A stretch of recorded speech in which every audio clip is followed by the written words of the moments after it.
that's how this mushroom trip was. Like, I wasn't like seeing some shit that like wasn't necessarily there. I was seeing reality, but it's like I had this filter over my eyes that was showing me it's like I'm meeting this final boss right now.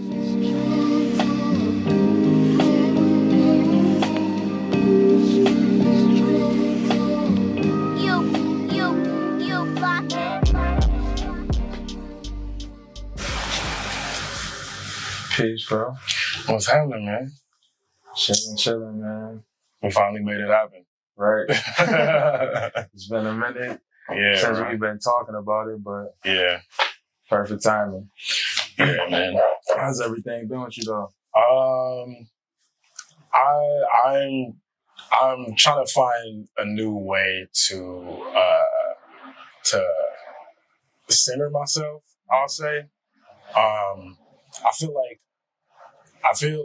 don't want to like start off immediately getting deep, but like honestly, that's what we're here for. I honestly feel spiritually sick right now, but it's because I've been so focused on the grind for so long that I feel like I haven't had the time to fully check in and make sure that things are going the way that they should. And it's just been like over a long stretch of time. So it's like right now it's or maybe not spiritually sick, but like almost like spiritually like deprived. Like I need to have some kind of breakthrough right now. Like I usually have a nice little annual mushroom trip or whatever, but like I haven't done it since like November. Word. You know what I mean? So it's been well past the time for me to get a nice one in. But I just haven't the time to. So yeah, man, I'm in a space in my life where I'm just trying to figure that out. Word. Yeah. Well, yeah. That's always a good cleanser. Yeah, man. Yeah, for sure. Well, what are you doing to like give yourself that time, that space? Nothing. That's why I feel that way right now, because I feel like I don't have the time to. Like I had COVID back in July, and I feel like the residual symptoms that I got from that is that I get tired like midday now. So it's like almost every day I gotta take like a midday nap, which is like a very new thing to me. I'm used to like, waking up in the morning, hitting the ground running. I'm not seeing my bed until I'm really going to bed. You know what I mean? But like, so COVID kind of slowed me down a little bit. So like that's making it even worse, because like a lot of my day is spent grinding, trying to make something happen. But now I don't really have. I feel like I don't have the time. Yeah, so. Sure, like, yeah. I ask you, like, what are you doing to make time? But while I'm asking you that, I'm thinking the same to myself, because I can relate to everything that you were just saying. Yeah. But that's definitely important, man. And even this time, like right here, like that's one of the reasons why I wanted to start doing this, because I feel like we don't give ourselves the space to even be like open and just talk about whatever's on our mind. You know what I'm saying? Yeah. Whether we're out at a gathering or whatever have you, you know what I'm saying? It may not feel like the right space or like the right time to get into it, but let's like continue to create this like the space, even when we're not doing it for like, the sit down for the show or whatever. But that's very important, man, just to even get out what we're feeling. Even while we're talking, we may like realize like, damn, I really do need to like, for real.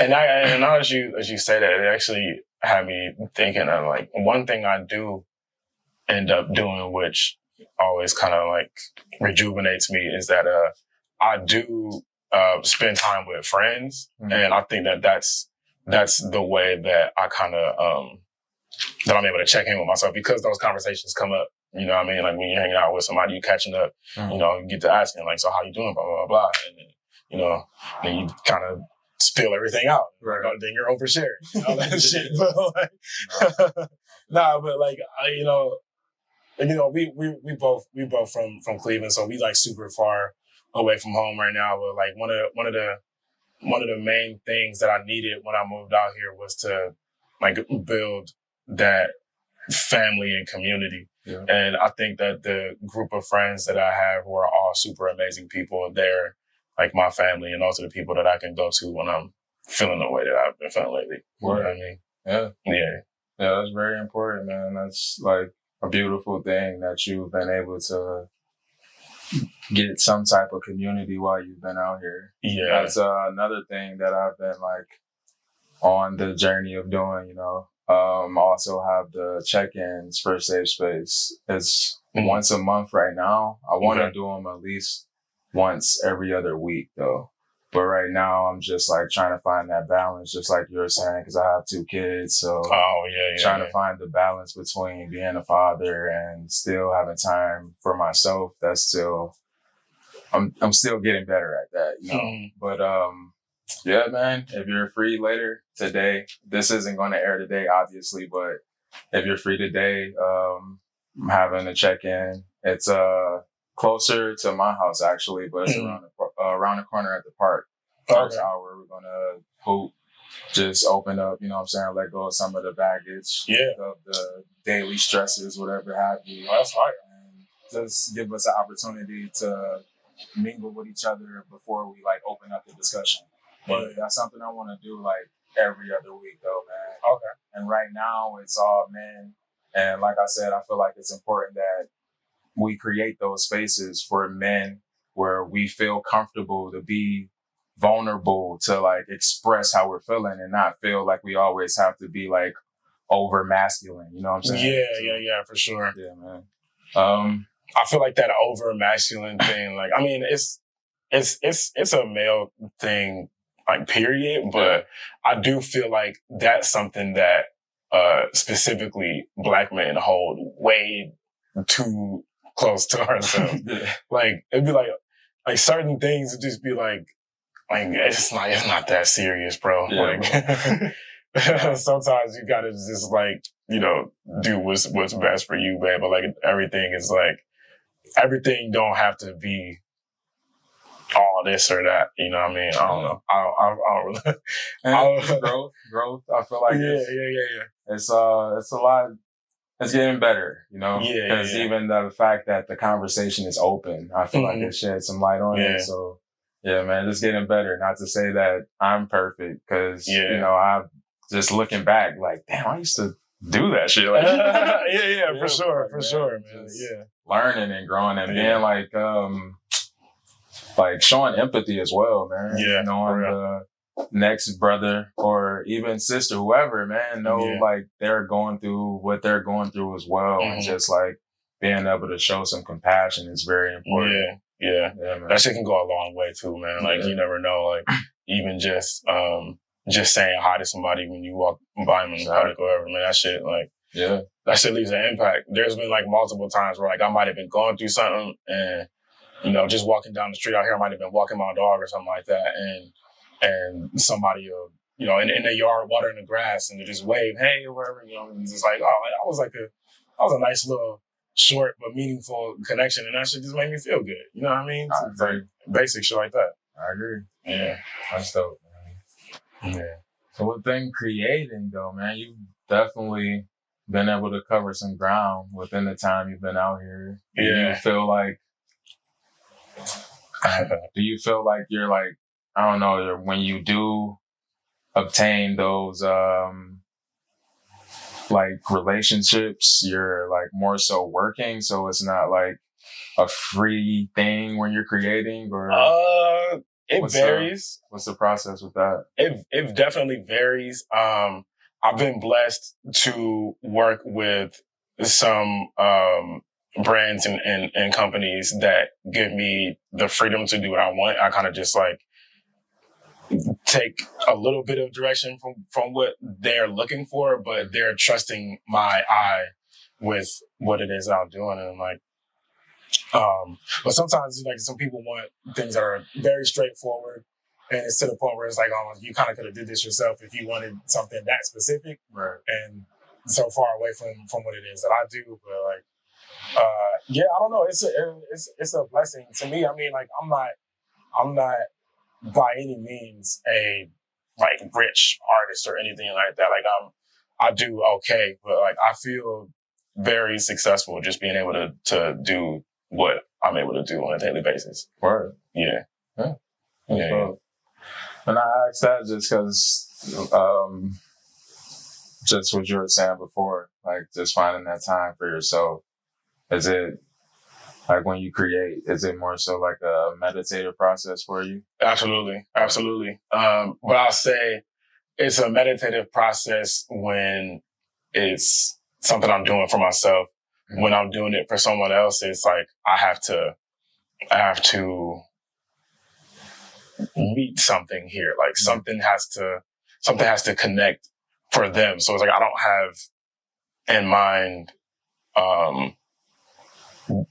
the same process that I use to create my own stuff that I'm using to create for others. Right. You know what I mean? Like when I'm creating for myself, there's so much more freedom. I'm really not in my head at all when I'm creating stuff for myself. It's all of that is based off of feeling.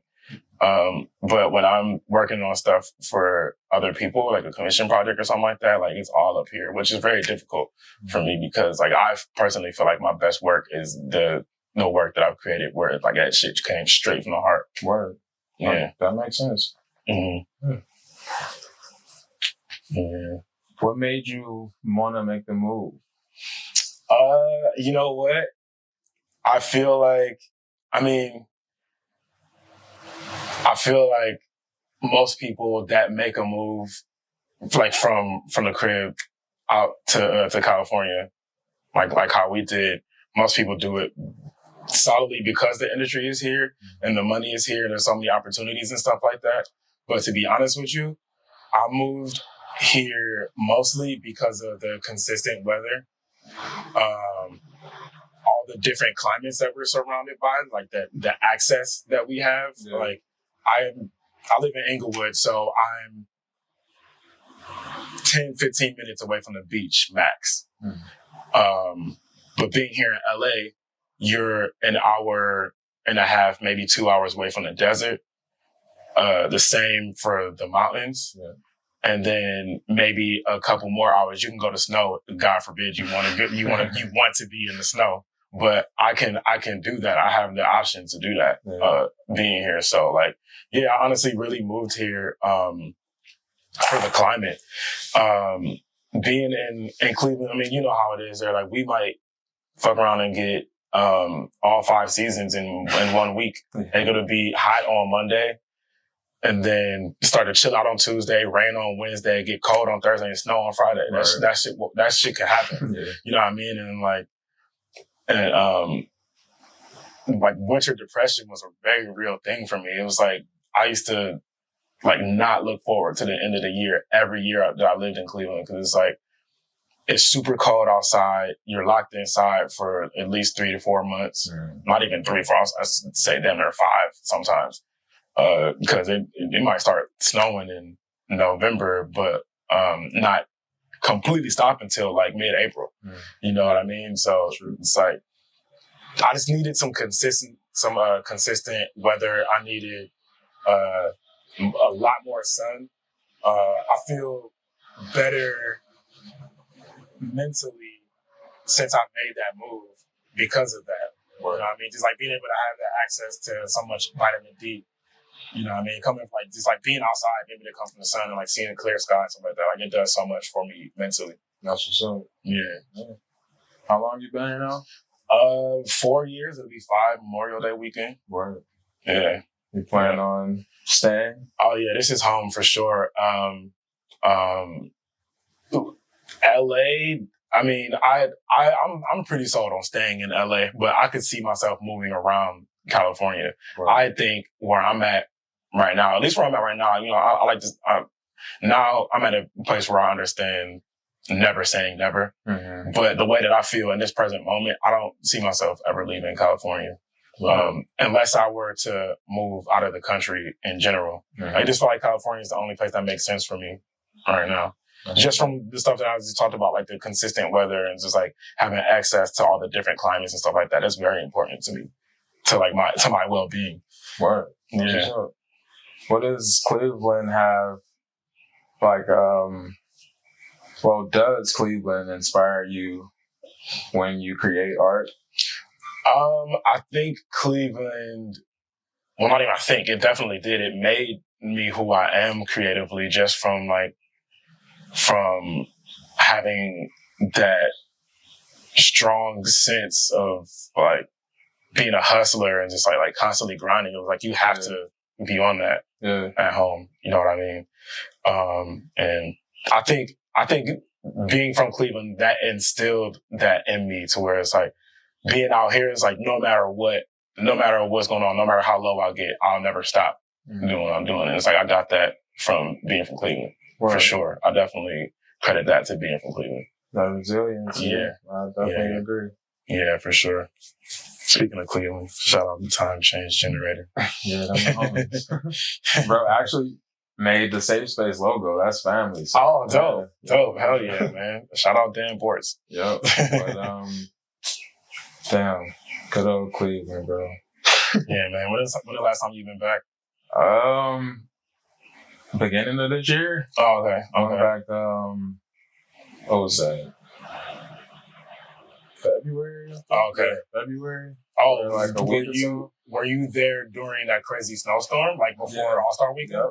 I was there too. I was there at the same time. That was I love home, but that was like the worst trip ever. Cause like my flight here, actually no, the reason why I went home for that ended up getting canceled right after I landed. So I was just stuck there in Cleveland for a week, and then my flight coming back got canceled or something like that. Yeah, my flight coming back here got canceled. So I was supposed to be stuck in Cleveland during that snowstorm even longer.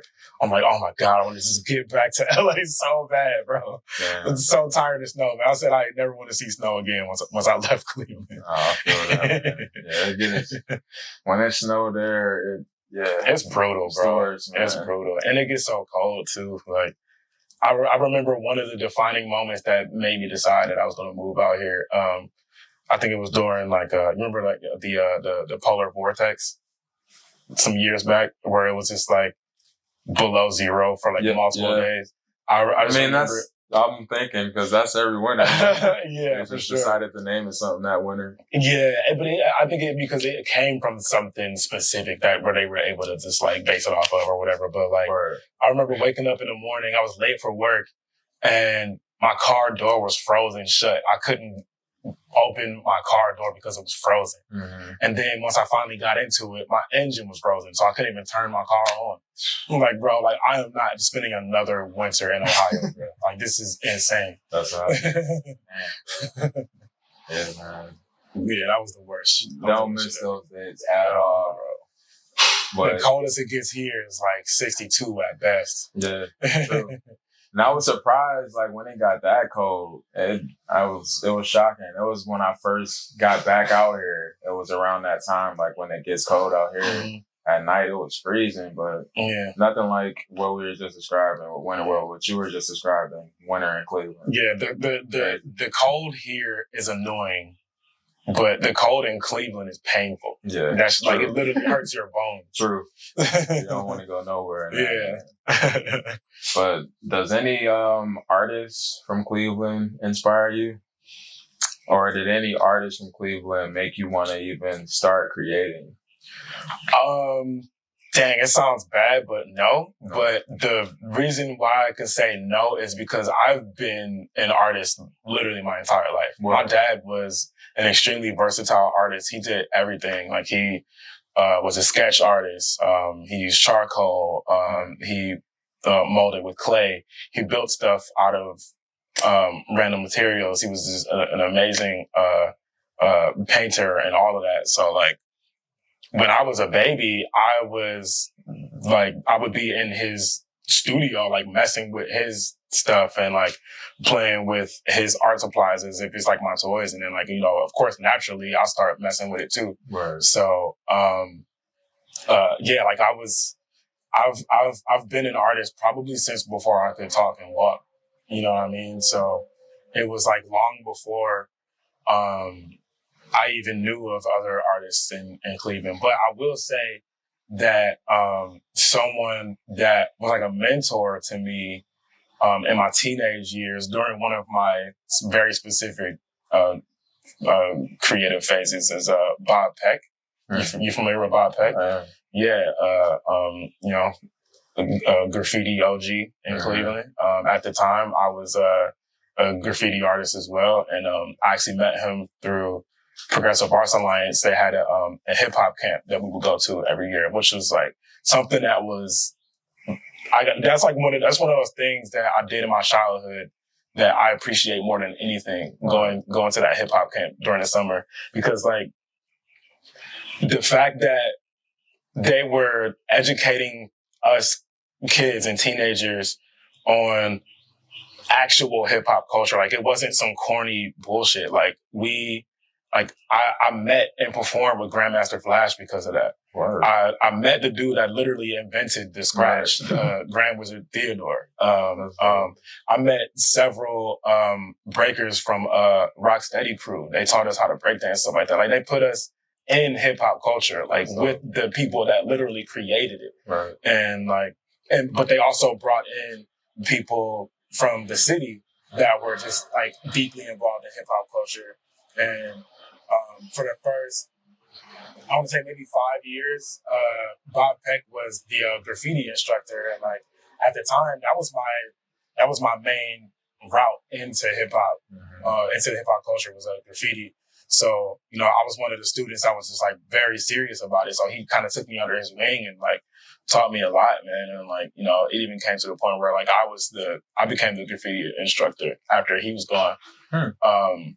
Yeah, man. But like, yeah, he was a mentor of mine, like during my teenage years, man. And like, he always shows love, man. He ended up, some years back, I think right before I moved to LA, he put me on, to one of his, exhibits that he had, or so like I was, you know, also showcasing some work alongside of him or whatever. Very full circle moment.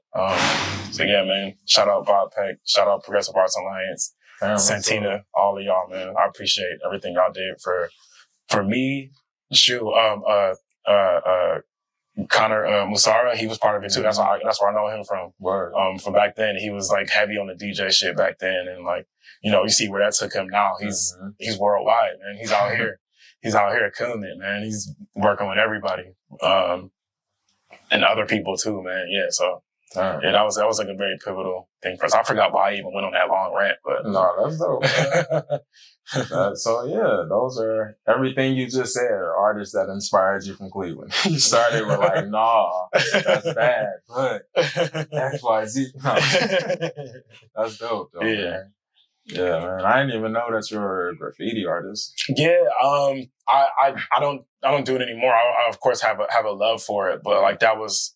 I went through phases of what medium I was on throughout my whole life. Like, of course, it started with the drawing and stuff like that. But like around my teenage years, like around the time that, you know, the teenage angst, you get all rebellious and shit like that. It's like, oh, like fuck the police type shit, blah, blah, blah, blah, whatever. Like, I'm about to go do some creative shit that's creatively breaking the law. Let me go vandalize some shit. I'll talk shit. I'll talk shit. But no, yeah, like graffiti art was just one of those things at that time of my life that made sense for me, just on my journey. And then like that ended up turning into a love for fashion, because the graffiti shit went from, you know, just putting it on the walls and stuff like that. So like now I'm starting to kind of like pay attention to like clothing and stuff like that. So I was airbrushing. And then that turned into, it's like, okay, like airbrushing is kind of out right now, but like I'm now really, really on to like designing clothing and stuff like that.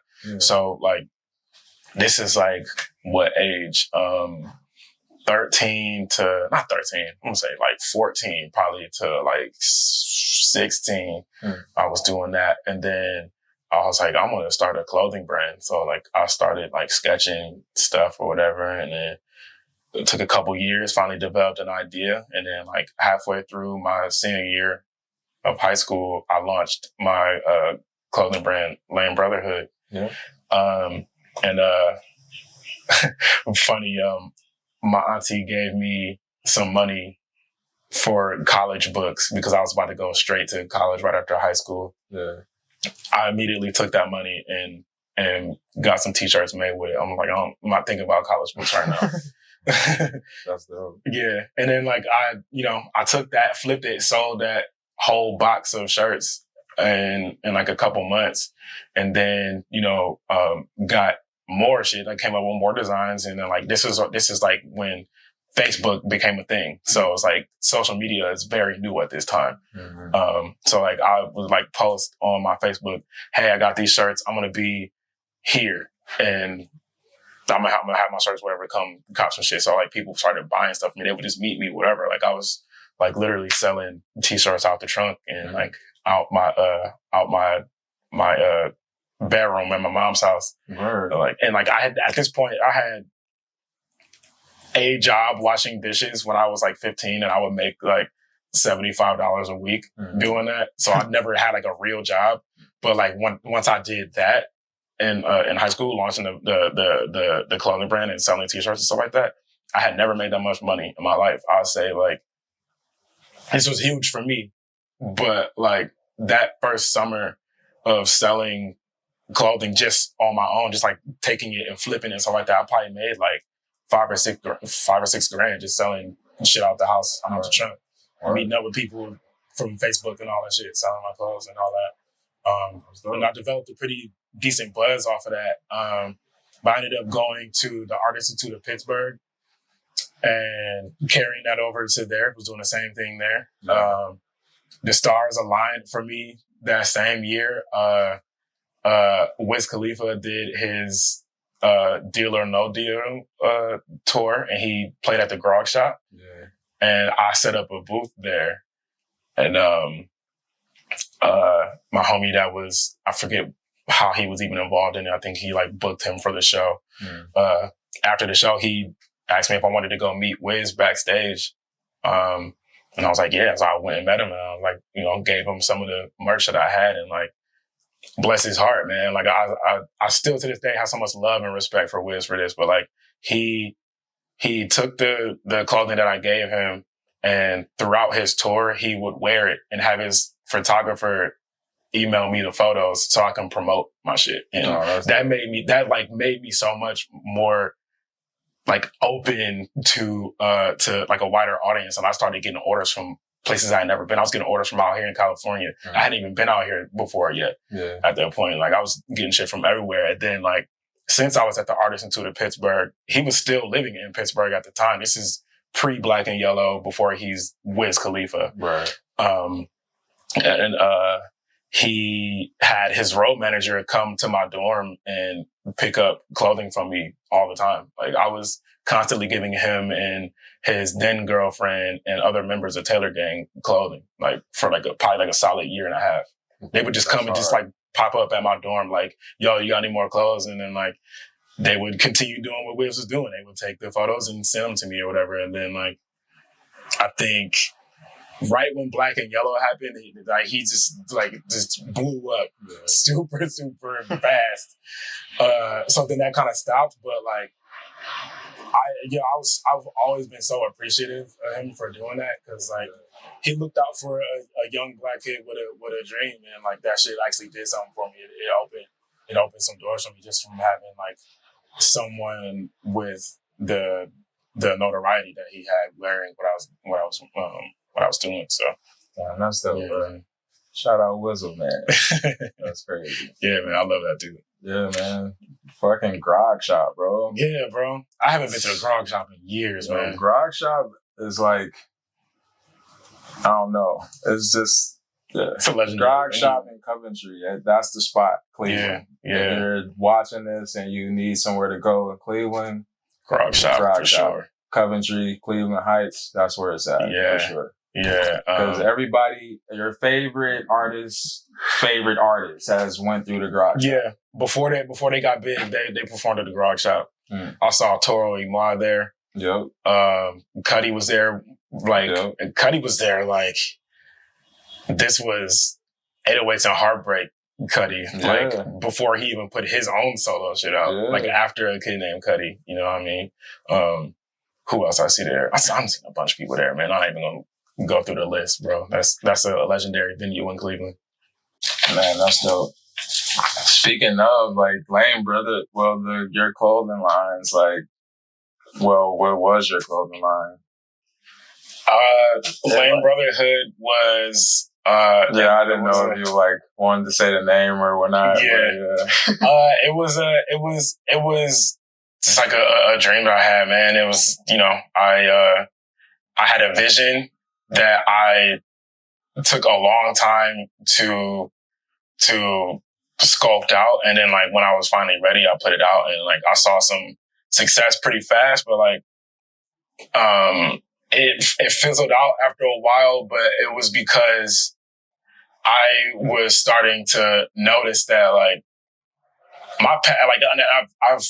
it's been a pattern throughout my whole life. My passion for certain things lasts for however long, and then like once the passion is gone, I can't force it anymore. Yeah, you know what I mean. Like there's a lot of stuff that went into to letting that go and turning it into now this brand was made in the future. But like my passion for doing like clothing, it wasn't my calling, but it was something that was supposed to teach me how to do the things that I'm doing right now. Cause like I'm still utilizing a lot of the tactics and skills and stuff like that I gained while running Lane Brotherhood. I'm using it now to this day. I mean, it was a moment for me, you know what I mean? And like I said, there was a lot that went into it, that I won't get into, but, yeah, man, I just go through these points in my life where it's like, I'm very passionate about this thing and I'm putting my all into it. I'm a very, very passionate person. When I feel something, I put my heart and soul into it. And I did that for however long I ran that for. And now I'm on to the next thing that I'm passionate about.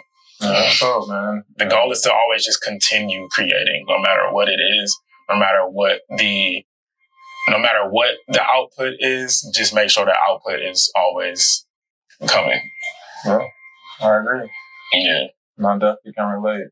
And I bring it up when you say that and just brought back the shows and all of that, because that was definitely like inspiring for me, and like some of that motivated me to put like some of the like juice behind what I was doing when I was there with the Louvre and like my partying and everything. Just seeing y'all as like, I'm not a little bit younger, just seeing you there posted up with a booth, you know what I'm saying? Just seeing that like, yo, it's possible. It's not just like, it's not just homies that they picked from the tour, you know what I'm saying? Yeah. Showing that the city was showing love to creators in the city as well. So, no, it was definitely inspiring that time and that moment, man.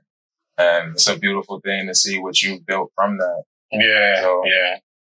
Everything is part of the foundation, man, and it's just like continuing to strengthen the foundation by just like constantly creating and like reinventing myself and like challenging myself. You know what I mean? Like, and then hopefully that's inspiring and rubbing off on others to continue doing the same. And like, especially us Black creatives, because it's a lot of extra work we have to do that others don't or may not be aware of. You know what I mean? Like we always have to go that extra mile and literally anything that we're doing, not even just art, but like we always have to go that extra mile to prove ourselves. You know what I mean? So I hope that I'm adding to the lighter side of that. Inspiring others to just get out there and try that shit, man. Like whatever you love, whatever gives you those goosebumps, whatever makes your heart pump, you know what I mean? Like focus on that. You know what I mean? And don't focus on the things that are trendy or something that you think that is going to just make you some money. Like focus on what is going to continue to drive you. You know what I mean? Because like, you know, we're just vessels for this creative energy that we're holding on to. You know what I mean? So and hosting, I agree. Yeah. I couldn't have said it any better myself, man. Continue to inspire and just do, man. I definitely agree with all of that. So, damn, that brings me to like ask, what made you get into the style of creating that you like are into now? Actually, that's a good question because it plays a lot into what ended up happening with Land Brotherhood. I was starting to fall out of love with fashion,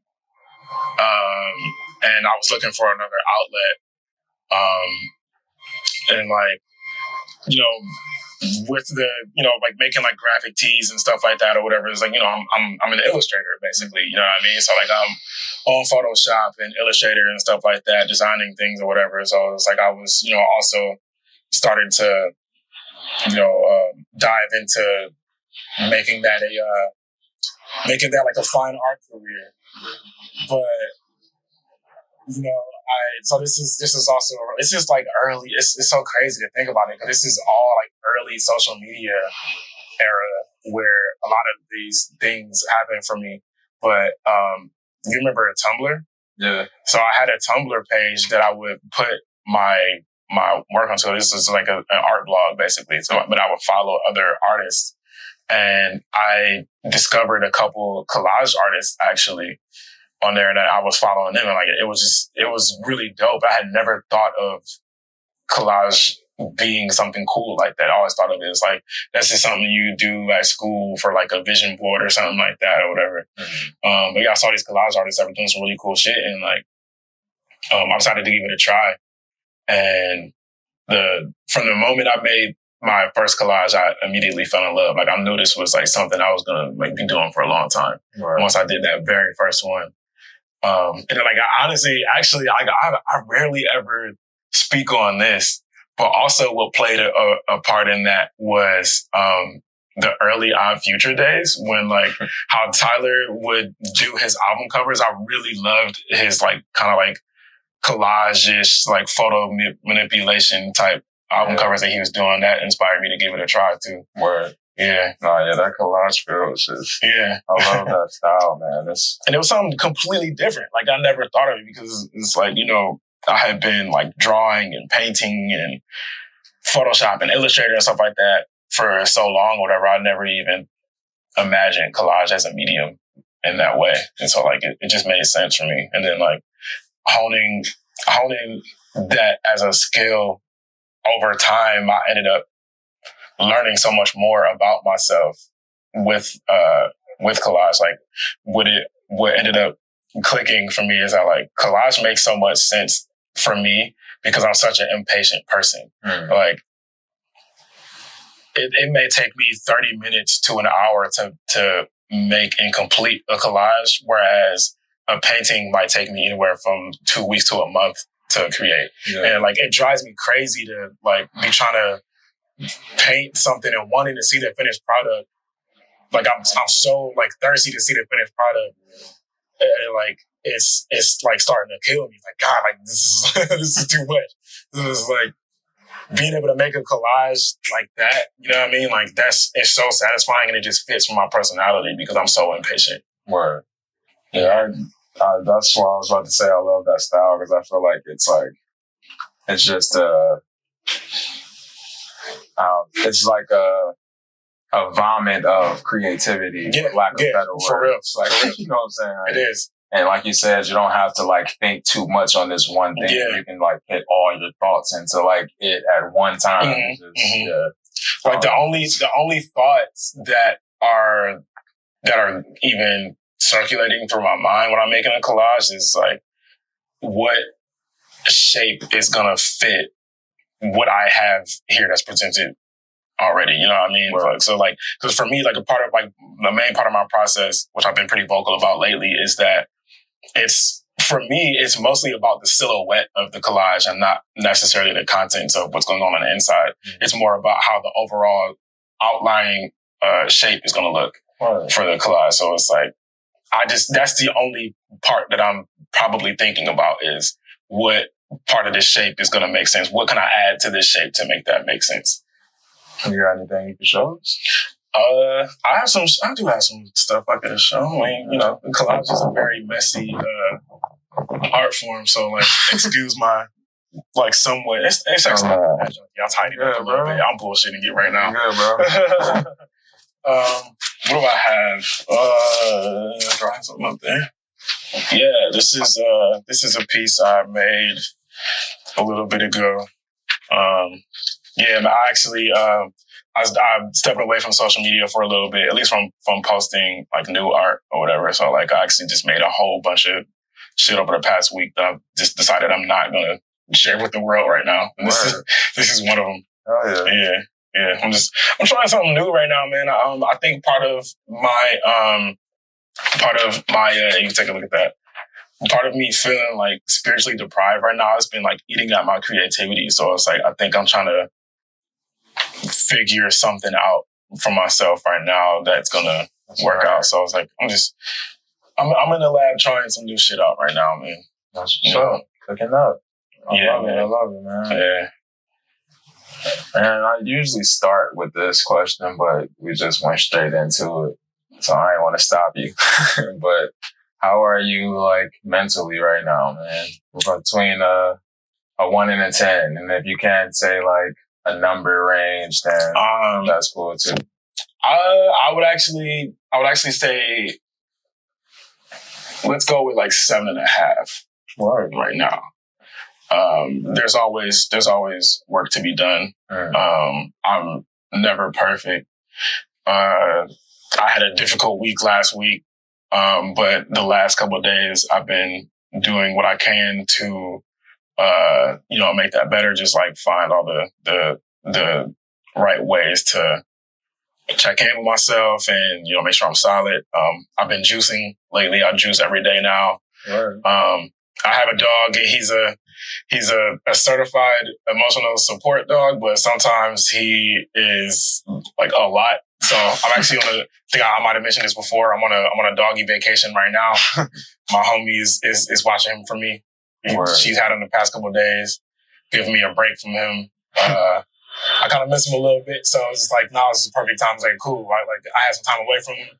Now it's really back in or whatever. I'm in a better space right now to have him. So yeah, man. I think I'm pretty solid right now, man. I'm doing the best that I can. I'll say. Hey, man. How are y'all? Yeah, man. How about yourself, man? I don't know I don't know, like if in these conversations the interviewee asks the interviewer that question. But how about you, man? No, man, I appreciate that. But I'll say I'm around the same area. I'll say I'm like more at a 6.5. Okay. And that's just more so finding that balance, like I spoke on earlier. And I've been saying this like for the longest, but I feel like that's a like lifetime thing. Is finding that balance of like being someone's guide and trying to find that like space for yourself. Cause like even when I do get into my creative mode, I'm like wondering like, yo, is Kate alright? Is Ian alright? Like, but it's I'm getting there, Okay. Definitely and creating these spaces, doing this, connecting, building community, like the check-in later. So continuing to do that, it also helps me. Like I said, the things that I'm questions I may ask you and challenge your perspective or your thought process, I may be asking myself the same. So just having that conversation, I feel like it's healthy. Okay. But yeah, man, I say that a 6.5 and rising, because and always striving to do the best and thinking forward. So yeah, I like that. 6.5 and rising. I'm gonna change my answer. I'm 7.5. Word. Yeah, man. And I appreciate Bad Fox Media. Did I say that correctly? Yeah. Word. How are you all? How are y'all mentally, if you don't mind me asking? Mentally, Cookie, that's you first? I'm gonna go by a cool 7. Word. And writing. Word. Oh, yeah. 7 and rising. I like it. I'm on the same wavelength now. Yeah. For sure. Yeah, mentally pretty good. Like, I don't have any doubts in my mind that things will be successful, things will go well. Yeah. You know what I mean? Even though things like, seem that way at first, things get like challenging. Yeah. But, like, I always had a vision, like the same vision of where I will be if I just keep applying consistency in one area. Mm-hmm. And then it's been a constant conversation of like, focusing on one thing and not too many things at once. You know what I mean? Trying to scramble your mind in a way. You know what I mean? So I've just been trying to hone in on like one single thing, amplify that. Once it's big enough, then I can break off into like, all right, now I'm about to do this because I always wanted to do this. You know what I mean? Yeah. It's just a bunch of like. But I think the thing is, it's a slow process when you're doing many things at once. You'll get there still, but I think at a different speed. And that's what I'm starting to notice these days. And then it's also good for your mental health, I feel, to pick up the same things consistently over time. Yeah. Once we do so many things, then it's like our mental health is all over the place, and it's really hard to focus on building something that can help other people and yourself. So that's where real. I'm at right now. Word. Hey man, I agree with that 100%. For sure. 1,000%. Definitely. And that reminds me of just like what you said in there is being patient though. Being patient with yourself and knowing that, that's like, it's all happening and it's going to happen over time. Greatness takes time and results take time. So definitely. Yeah, bro. It's beautiful. I appreciate y'all for coming through, man, and doing this. This is the first time me creating with them. And it's just like, I don't want to say difficult, but it's a beautiful thing when you can find other creatives that just come through and be their pure self and, you can get things done. So definitely appreciate y'all. Word.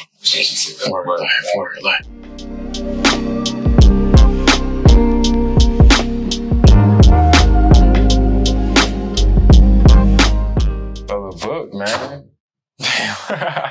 My bad. The wind is crazy. The flow of the wind through my apartment is so crazy. That always happens.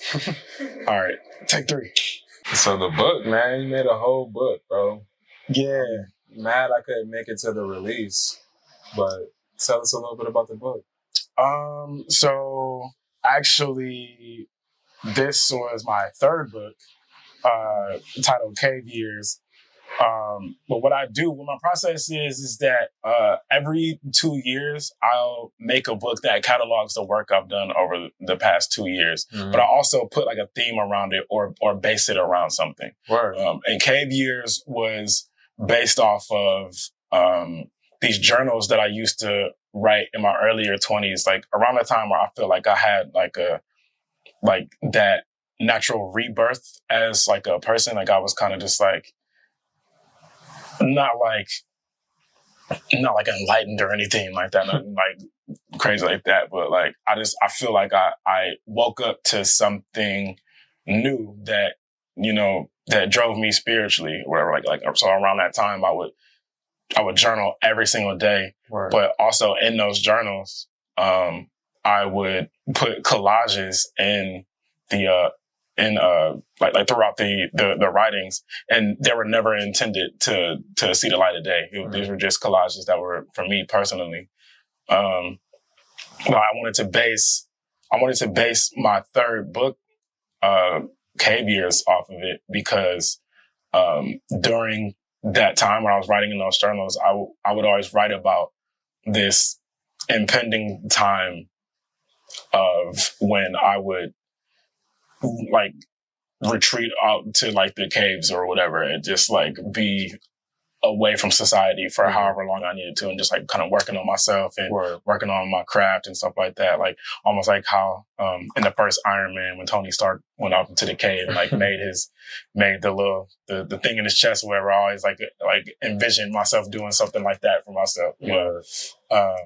I used to write about that a lot in these journals. And like, over time and throughout my career and stuff like that, like I did so much, and like, I just felt like I needed a period where I needed to sit down for a while.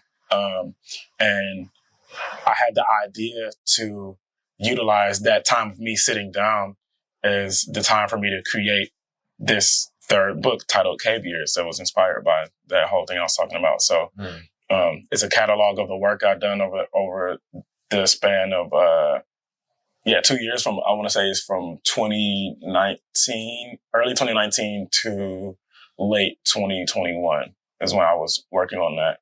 And the time period, the last few months, or actually right at the beginning of the summer of 2021 is when I started working on it. So summer of 2021 up to September was my quote unquote cave years, to where it's like I just sat down for a while. I just like I set a goal for myself to like work out every single day, eat this one specific meal. I think it was like udon noodles or something like that, and make 2 to 3 collages a night. And I literally did that until I did that from June 21st till like early September. Wow. I lost like 20 pounds, put on like muscle and stuff like that. I got this tattoo on my hand, an X-Acto knife. This is my weapon of choice. I always say that my X-Acto blades are like my swords. And I'm like a ninja with the collage shit, you know what I mean? Or a samurai or something, you know what I mean?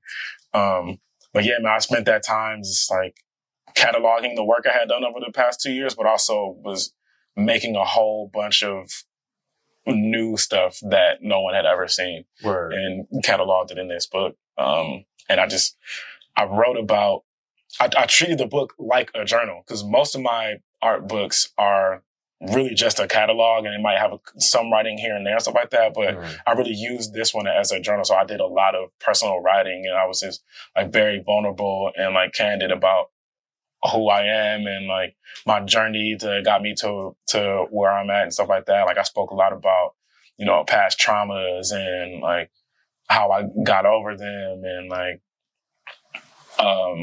my experience with plant medicine and all that stuff like that, like how that helped me heal, and just like my travels and stuff like that. You know? So all of that encompassed Cave Years, which is to me one of my proudest moments in my career. Right. That's what's up. Yeah, man. But what are the other two, the first two? I didn't even know you dropped 3 books. Yeah. I was only aware of the last one. Yeah. The first one I did was titled God Body. That's this one right here. Word. You see how well I am at taking care of shit, man. This is very sad. This looks real sad, man. I fucked over my book, man. I mean, the stress on it, because that you pull that out, I think I do remember you posting something about the release of that first one. Yeah. So I remember the cover. Yeah, but, man. I mean, the red stress square, on it looks hard. Yeah, man. I actually haven't looked at this in a long time, man. This was the first art book I ever made. This was a collection of work between 2014 and 2016. Word. And what I did was I collaborated with a group of writers and poets from Cleveland, and I let them get an early view of what was going to go into this, and I just had them write poetic responses to the work that they saw in it. And then like the best stuff that I saw, I put it in the book and accompanied that piece with whatever art piece they were relating it to. Word. So yeah, I got to work with some really great writers. Shout out to 12 Literary Arts Center. They helped me with this book. This is a very proud moment. Mm-hmm. And it started my journey, and it ushered in that next passion of mine that I have in my life, which is bookmaking. I really, really, really love the process of making a book. I can't remember the last time I loved something that much. It's really weird that I fell into that, because like I decided to make this just because I was trying to think of a creative new way to show my art. But then like I just noticed like how much the process brought me so much joy. You know what I mean? So I decided that I was gonna, do a follow-up a couple years later, which was We Live in Purgatory, Changed My Mind. This is my second art book. This book was, I made this book at a very dark period of my life, but it's as dark as the subject matter is for Purgatory. It was such a beautiful expression of mine, man. And like, I'm also I'm like equally proud of this one as I am as the other three, man. This book is crazy, man. So We Live in Purgatory, Changed My Mind is a catalog of the work I did from 2016 to early 2019. Right. And what it's based around is my theory that we live in a reality similar to what my idea of purgatory is. Actually, it's actually not the actual definition of purgatory, but to me, purgatory is the in between of quote unquote heaven and hell. It's like like being in limbo between them both. It's like both of those planes existing in one place. And I feel like that's really what we live in. Like, especially here in Los Angeles, there's extreme wealth on one side of Los Angeles and there's extreme poverty on the other side of Los Angeles. And the deeper side of that is just because there's people way over here that are in extreme wealth doesn't mean that they're any happier than those that are in extreme poverty, and vice versa. Yeah. I worked in Skid Row for 3 years as an art program assistant. So I got to be up close and personal with that population, the houseless population down there. And I got to meet some people that live right out there on the street, live in the tents. Some of them don't even live in tents. They just like sleep right there on the sidewalk. You know what I mean? But some of them are happy with that. You know what I mean? They might be happier than some of these people in these mansions in Bel Air. Right. You know what I mean? Like it was like a crazy life experience seeing that, like, and having some of the experiences that I've had down there and meeting some of the people that I've met down there. Like before I got that job, I would have never just been roaming around Skid Row at all. It's terrifying for somebody that's not used to that. Right. There's extreme trauma all over the place. Like. I mean, I didn't grow up in I didn't grow up in the gutter or anything like that or whatever. I classify myself as like hood adjacent for the way that I grew up. So I didn't see a lot of death, but like working in Skid Row for 3 years, I saw a lot of death. Right. I've seen people OD. I've seen people dead in the street. You know what I mean? And like I've had connections with people that were in the program that I was working for die while I was working there and shit like that. So like being around that and just like seeing what some people's reality is was just like really heavy on me, but it taught me so much about life. Yeah. And that's the kind of like stuff that went into the conversations that were had in this book. Just talking about the concept of a heaven and hell existing in the same place. So like what I did was I had conversations about that theory with friends of mine or just people that I respect. I had conversations with them over modern modes of communication. So like we had the conversations over like text messages, emails, DMs, Facebook comments and stuff like that. And I like screenshot them and made art out of those conversations. Right. Yeah, but I got some really interesting perspectives from some people who mostly agree. I was like the mission behind the book was to find people that disagree with me and can actually change my mind. That's why the title is We Live in Purgatory and Change My Mind. Mm-hmm. It's based off of that meme. Mm-hmm. Remember the Change My Mind meme? It's based off of that. But like, I really wanted to have that conversation with someone that is like, show me a perspective that can literally change my mind from this, because like, I really feel like that's what we're living in. Yeah. Some like extreme poverty, extreme wealth, extreme happiness and extreme sadness all existing in the same place. The two polarizing opposites. Yeah. Yeah, man. That's dope, man. Yeah, bro. It was again, I made that book during like a really dark period of my life. I started it right before I moved out of Cleveland and moved to Pittsburgh. I had moved back to Pittsburgh. I originally went to the Art Institute of Pittsburgh, but I moved back in 2017 for a creative director job for an indie record label. And, you know, that ended up going sour and like, the label ended up folding. And, you know, I had uprooted my starting to be successful art career from Cleveland to move there for this job. And then it failed. And then, you know, I ended up becoming homeless in the process. I'm like, my whole apartment that I had to move out of is in my car. I'm sleeping at the studio that I'm working at, which was like somewhat a toxic environment for real. I'm sleeping at my friend's art gallery on the couch and taking showers at my friend's house down the street and stuff like that. All while out here in Pittsburgh, like hustling, trying to figure out ways of making money as an artist. And like one of the things I ended up falling into was I became an art teacher. I was an art teacher at a high school. It's crazy, I forget the name of the school. But that gave me the experience of being able to like start facilitating collage workshops and stuff like that. So you know, I dabble in that here and there. I actually have a couple coming up in the next week or so.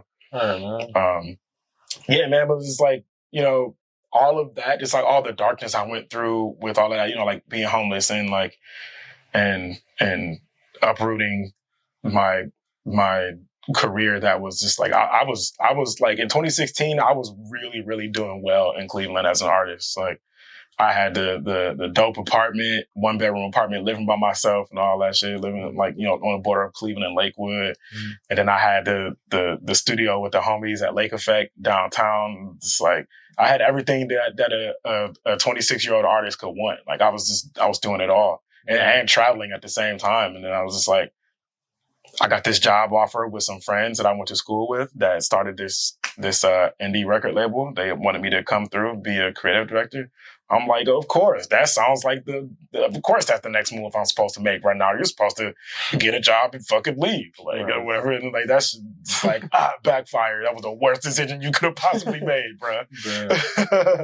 You know what I mean? So it was like that just like messed with my head so hard, and like I just like fell into a really dark space, and like you know, all the while I was back and forth from Cleveland and Pittsburgh and Los Angeles. I was flying out here 2-3 times a year, just like hanging out with friends, but also like networking and trying to make like meaningful connections and stuff like that. And that helped with me finally making the decision to move here, because by the time I got here, it was already like it was home. I had people here that knew me and wanted to do stuff with me already. So like I got here and immediately hit the ground running.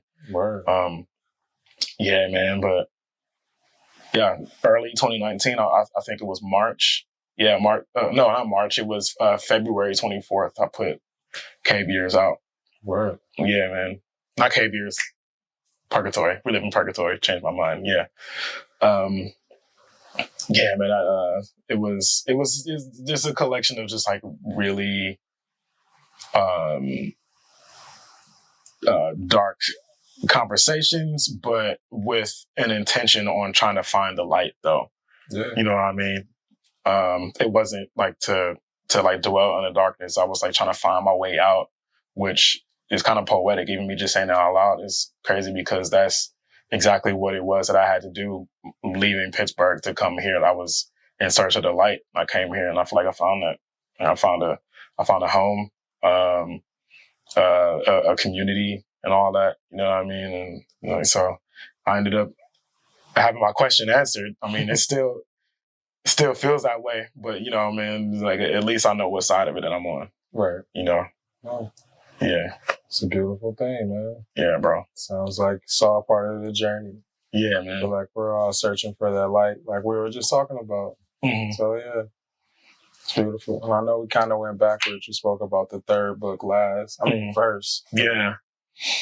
Yeah, bro. Those are definitely some like huge accomplishments to be like, should definitely be proud of, as I know you are. Yeah, for sure, man. And like, it feels really good and refreshing to have found that next creative avenue for myself. Right.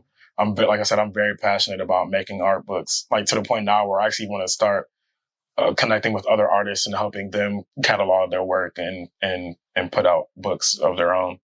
You know what I mean? Like, even like, you know, any ideas that anyone has, like, because my philosophy with it is, as long as the quality is there, you could make anything. You know what I mean? Like, it doesn't matter what it is, but like the presentation is what draws people in. Like, there's no bad ideas. You know, there's just the presentation is what counts, and that's what I want my book editing and publishing to mostly be about, is just always delivering that quality in presentation. Yeah, and I can tell from, like I said, I didn't get a chance to grab one, but I was looking at the last one when I was here. Bro. The cover is the holographic cover. I intentionally made it holographic because I feel like I'm in that stage of my life right now. Like, I'm that third level like holographic Pokemon card right now. That's what this book was. That's what this was really about. Like, I always looked at myself as like the evolution of like a Squirtle. Like, I started off as Squirtle, but now I'm that holographic Blastoise.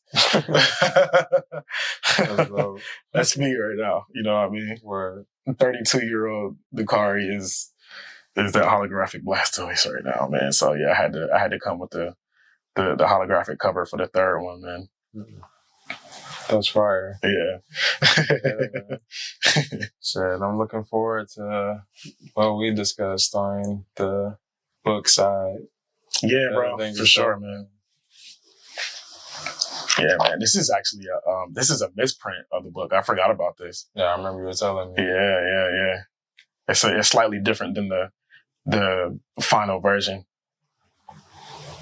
Yeah, there was a lot that went into that, man. I was like very vulnerable about my journey. I spoke a lot about you know, the process of like being homeless and coming here and just like grinding super hard, and just like where I was at within myself, like spiritually and mentally and all that, and just like what it took for me to get to the happy place that I'm in right now. Like, there was a lot that went into that journey, a lot of healing, a lot of experimenting with plant medicine. Yeah, man. Yeah. Oh yeah, bro. Tell the people, because I mean, we already had the in-depth conversation about the, like, I don't know if that was your last trip that you were telling me about. Oh, yeah. When you're up in the mountains. Yeah. The day when I was actually over here. For my 30th birthday, this was like one of the best trips I've ever been on. For my 30th birthday, I went to Sedona, Arizona by myself. Yeah. I went for a week, and I got a decent amount of mushrooms I brought with me, because that's what you do in Sedona. You eat some mushrooms and you enjoy the view. Why not? So on this trip, I intentionally, I was trying to hike like every day, just like really be out there, immersed in the environment and all that. So like, I want to say it was my actual birthday, because I was there for a week. Leading up until my birthday. On my actual birthday, I went on this hike that was like around like a riverbed or whatever. It's like one of the touristy spots or whatever, but it's like, they're so beautiful in Sedona. I don't know if you've ever been to Arizona, period, but like, I haven't, not yet. To me, Arizona is the most beautiful place in the country. Honestly, bro, it's so beautiful, bro. For real, bro. Seriously, it really is. Because I like, California is insanely beautiful too, but like that, like the colors of the red rocks with like mixed with like that blue sky. Like this, like what's on the cover. This is like all. This is from Sedona, Arizona. These are all like photos together from Sedona that I pulled together from this mushroom trip that I'm talking about right now, actually. But yeah, so I'm on this hike and I want to say I ate about 2 grams of mushrooms before the hike. And I do the hike, complete the hike. I feel nothing at all. I'm like, what the fuck? Like, these are a dud. So like, so I'm sitting down by the river because I remember one time on one of my previous mushroom trips, I really felt it when I looked into some water, like the reflection and like the water, like glistening and stuff like that. I feel like that brought it on. Like I thought that was going to help me out. So I did that. I sat by the riverbed for about another good hour, felt nothing. I'm like, damn, bro, like these mushrooms suck. So this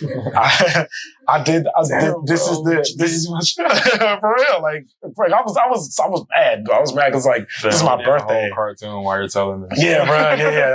I can animate it, bro.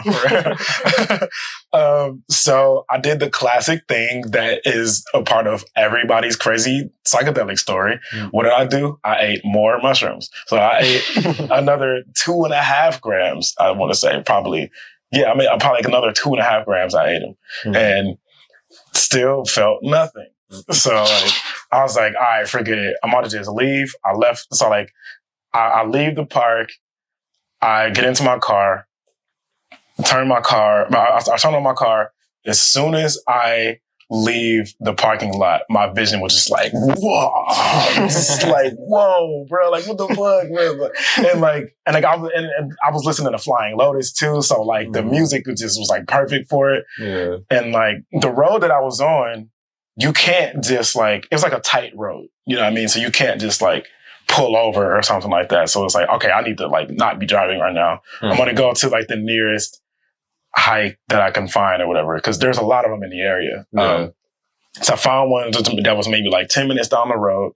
I'll pull up there, and then I just start walking into like a path, and like I kid you not, my vision became like a 16-bit video game. You know what I mean? Like I felt like, and honestly, like in this moment,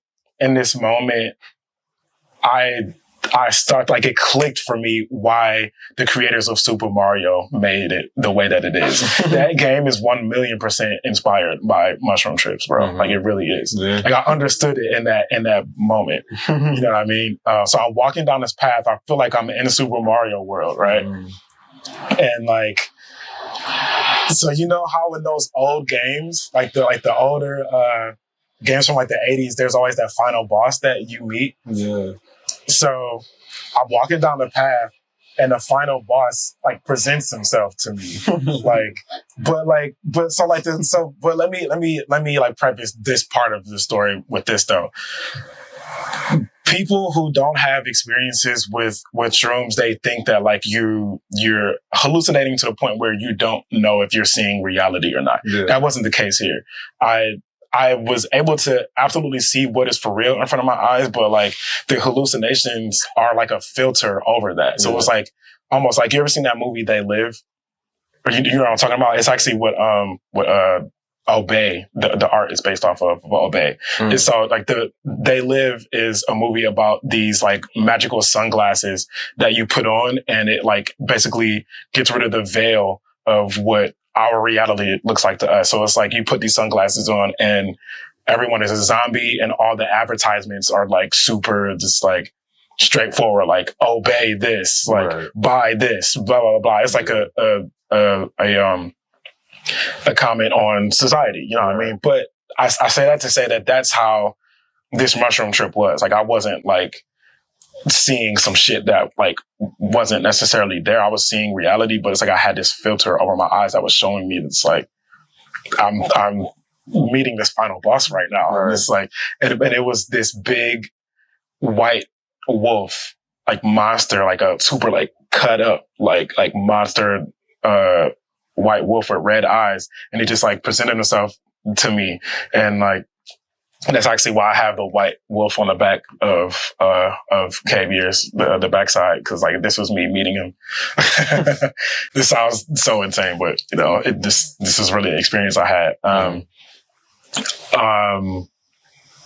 So that sounds scary, meeting that final boss, but actually what had happened was that the final boss told me that I was him. Like, it was a personification of me. And where that came from was actually my therapist had me read the book The Way of the Superior Man. And she wanted me to read that because I have no problem being vulnerable and like, you know, just like being completely candid about myself, whatever. But like, I have issues with confidence as a person. Like, I have extreme confidence in my ability to create as an artist, but I don't have that same level I didn't have that same level of confidence in myself as a man, though. Right. So she had me read the book, The Way of the Superior Man, because if you read that book, it's so refreshing. Like, even women should read it. My therapist is a woman. She says she read that book multiple times, and like, that's why she recommended it to me. And, but like, it helped me realize that I have this untapped confidence in myself that I was unaware of. And that part of my mushroom trip where the white wolf presented itself to me, it was the personification of that untapped confidence that I had in myself. And like, when he came to me and talked to me, it was like, you have incredible ideas. Your view of this world is amazing. You just need to trust yourself. So from this point on, go as hard as possible. Like, fuck what anybody thinks. Fuck anybody else's critiques of your shit. You know your shit. Just put your shit out. Just do that shit. Be confident in yourself because you've been blessed with this ability to be this amazing creative that has something to say in this world. So like, just do that shit. And it was just like one of the craziest moments of my life. And I kid you not. Yeah. After I had that experience, I had the most successful year in my career. I really did. Like, I did my third art book.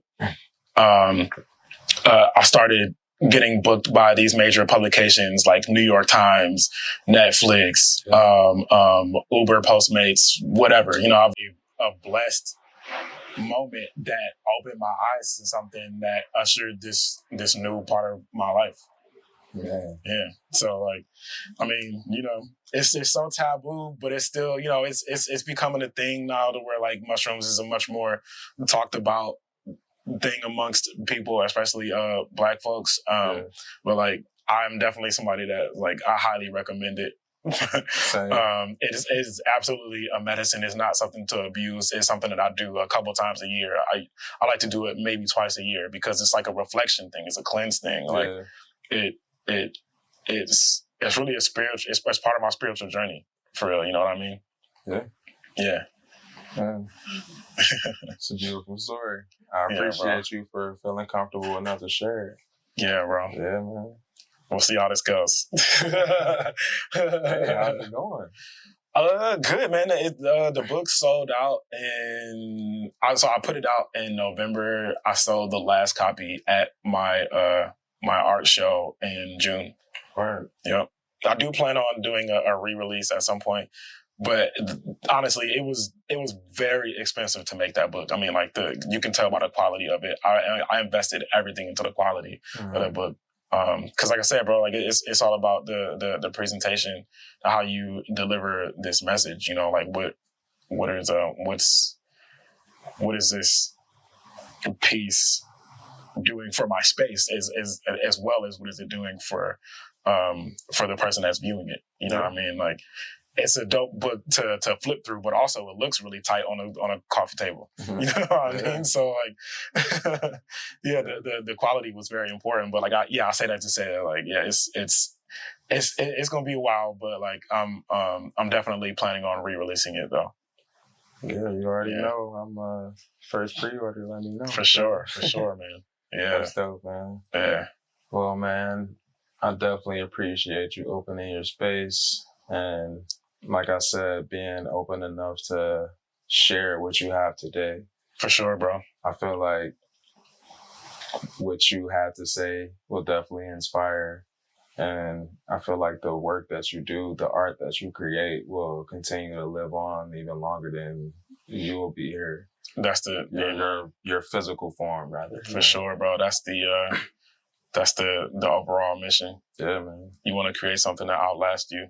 Yeah. And to leave an impact, to like 100 years after I'm here, man, I kind of selfishly want people to know that I was here. You know what I mean? Yes, sir.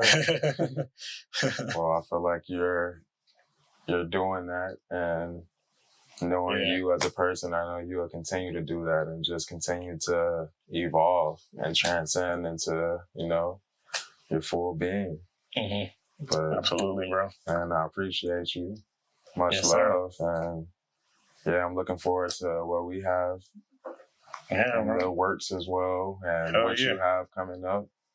Yeah, man. It's a beautiful thing. Oh, I'm working on Safe Space merch, but in the process, the clothing line, this was from the first drop.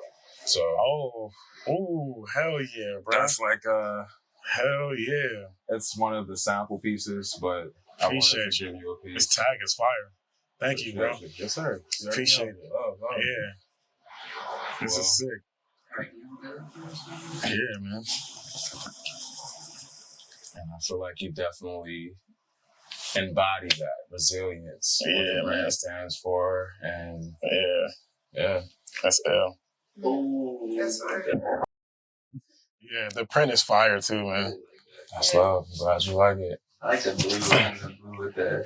Hell yeah. What? Yeah, get this dry clean, bro. This is a piece. Yes, sir. This has been Safe Space. It's been one of my favorite. They all are my favorites, but this one, I love when the guests are open.